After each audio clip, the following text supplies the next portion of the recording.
एक लड़की ने सिर्फ इतना कहा कि मेरे साथ हुआ है। उसके बाद जो हुआ, उसका बाप पुलिस कस्टडी में मर गया, उसकी फैमिली रोड एक्सीडेंट में जिंदा जल गई और सिस्टम ने बोला ये सब सिर्फ एक कोइंसिडेंस है। पर सवाल ये है, क्या सच बोलना इंडिया में इतना महंगा है? नमस्कार दोस्तों, ये कहानी है उन्नाव केस की। उत्तर प्रदेश के छोटे से शहर उन्नाव में एक नन्ही लड़की की जिंदगी को एक भयानक अपराध ने तबाह कर दिया।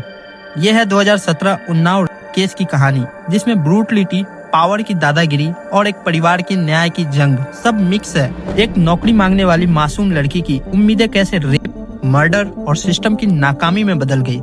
आज हम फैक्ट्स बताएंगे, दिल दहला देने वाली दर्द भरी स्टोरी और अभी चल रही इस लड़ाई की। यह सब कुछ शुरू हुआ 4 जून 2017 को। 17 साल की एक लड़की सपनों से भरी हुई नौकरी मांगने बीजेपी के पावरफुल एमएलए कुलदीप सिंह सेंगर के घर गई। वो जो एक सिंपल रिक्वेस्ट थी, वो ट्रेजेडी बन गई। आरोप है कि सेंगर के घर में ही उसका गैंग हुआ। दर्द यही नहीं रुका। एक हफ्ते बाद 11 जून को सेंगर की करीबी शशि सिंह ने उसे कानपुर बुलाया, जॉब का लालच देकर। वहाँ शुभम सिंह और उसके ड्राइवर अवधेश तिवारी ने फिर किया और लड़की को सिर्फ 60,000 रुपए में बेच दिया गया। लड़की ने हिम्मत दिखाई और क्राइम रिपोर्ट किया। 20 जून को शुभम और अवधेश के खिलाफ किडनैपिंग का FIR दर्ज हुआ। 22 जून को उसने 164 स्टेटमेंट में सिंगर समेत सबका नाम लिया, लेकिन न्याय वो दूर की कौड़ी लग रहा था। पुलिस टाल मटोल करती रही और पावरफुल MLA को हाथ तक नहीं लगाया। जरा सोचिए वो डर का आलम कैसा रहा होगा। एक 17 साल की लड़की को धमकियां दी गई और उसके परिवार को हरासमेंट किया गया। इसके बाद अगस्त 2017 में उसने CM योगी आदित्यनाथ को लेटर लिखा, मदद मांगी। महीने गुजर गए पर सन्नाटा छाया रहा। फिर अप्रैल 2018 में ये हॉरर अपने पीक पर पहुंचा। 5 अप्रैल को सेंगर के भाई अतुल और उसके गुंडे ने लड़की के पापा को पूरी तरह मारा पीटा, झूठे केस में जेल भेज दिया। जेल में घाव सरते रहे। 8 अप्रैल को लड़की ने CM हाउस के बाहर आत्मदाह की कोशिश की, ये चीखते हुए कि उसके पापा के साथ अन्याय हो रहा है। फिर अगले दिन 9 अप्रैल को पापा की कस्टोडियल डेथ हो गई।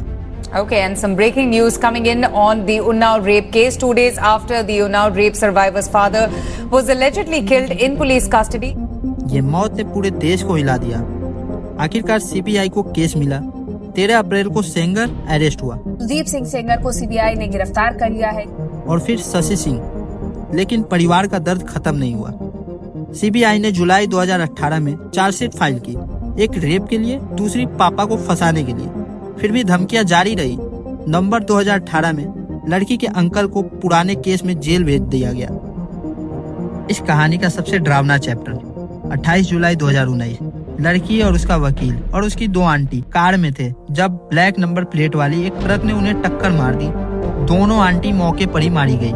लड़की और वकील, उनकी हालत बहुत ही नाजुक थी। सिक्योरिटी गायब थी। CBI ने इसे मर्डर अटेम्प्ट कहा। सुप्रीम कोर्ट ने फिर इंटरवीन किया। सारे केस दिल्ली ट्रांसफर किए गए और कोर्ट ने प्रोटेक्शन और 25 लाख कंपनसेशन का ऑर्डर दिया। ये एक्सीडेंट रैंडम नहीं था, दुष्ट को दबाने की कोशिश थी। लड़की जान की बाजी लगाकर लड़ रही थी, पावर को चैलेंज करने की कीमत दिखा रही थी। उसकी स्टोरी ने देश को हिला दिया। सेक्सुअल वायलेंस और पॉलिटिकल इन्फ्लुएंस की प्रॉब्लम हाईलाइट की गई। 16 दिसंबर को दिल्ली कोर्ट ने सेंगर को पॉक्सो और IPC के तहत रेप का दोषी ठहराया। 20 दिसंबर को लाइफ इम्प्रिजमेंट और 25 लाख फाइन, जिसमें कुछ विक्टिम को मार्च 2020 में पापा के मौत के लिए भी लाइफ टर्म की सजा दी गई। एक पल को लगा क्लोजर मिल गया।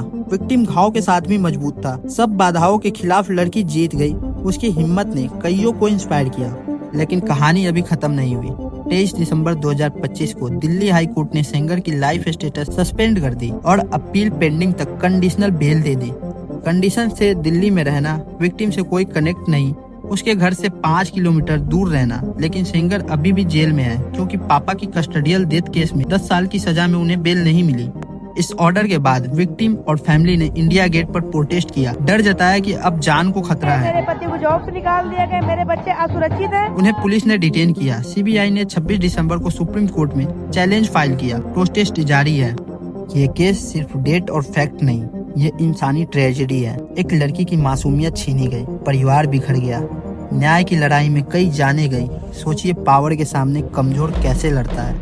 सच्चा न्याय के लिए हमें अलर्ट रहना होगा, सर्वाइवर्स को सपोर्ट करना होगा, अकाउंटेबिलिटी की डिमांड करनी होगी और अगर ये स्टोरी आपको छू गई तो लाइक करो और शेयर करो और चैनल को सब्सक्राइब कर दो और ऐसी डॉक्यूमेंट्री के लिए। तब तक के लिए धन्यवाद।